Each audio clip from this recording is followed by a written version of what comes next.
life of bridges, how Pope Francis and the British royal family walked a path of unity. It was early Monday morning when the news broke. Pope Francis had passed away at the age of 88. And with that, the world lost a spiritual leader who, for over a decade, worked with unwavering grace to bring people together. Not just within the Catholic Church but far beyond its walls. Among those mourning his passing is the British royal family, with Prince William set to attend the funeral services on their behalf.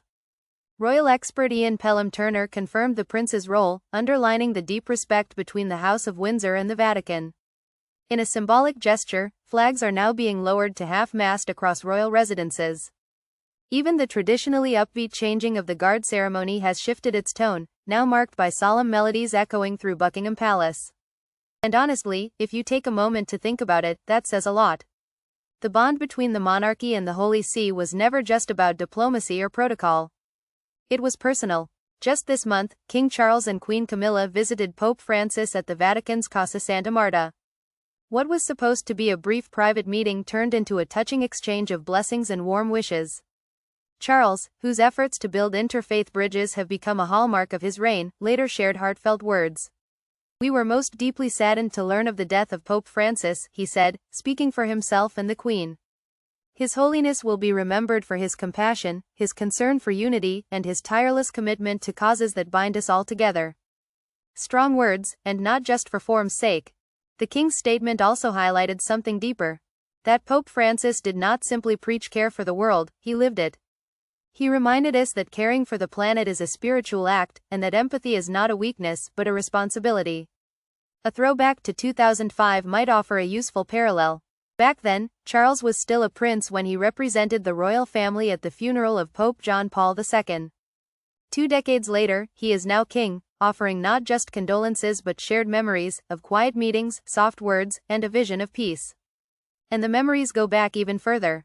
Queen Elizabeth II met Pope Francis in 2014, a gentle encounter between two figures whose legacies shaped a century. After the death of Prince Philip in 2021, Pope Francis sent a message that touched the hearts of many, praising Philip's unwavering dedication to marriage, public service, and future generations. That kind of depth in diplomacy does not happen overnight.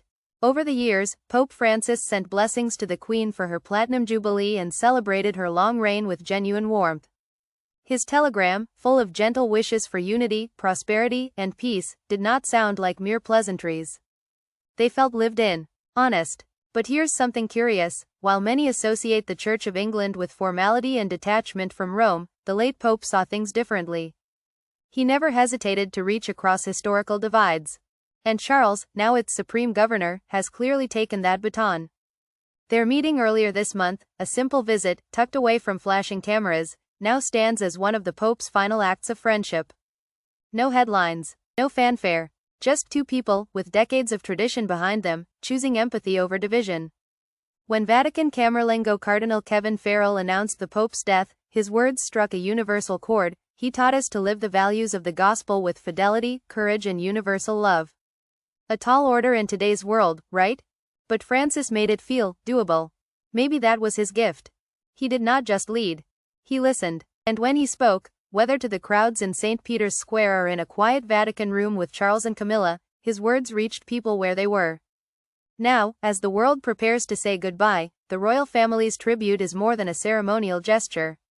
It is a moment of shared mourning, of legacy, of respect that crossed borders, faiths, and centuries of history.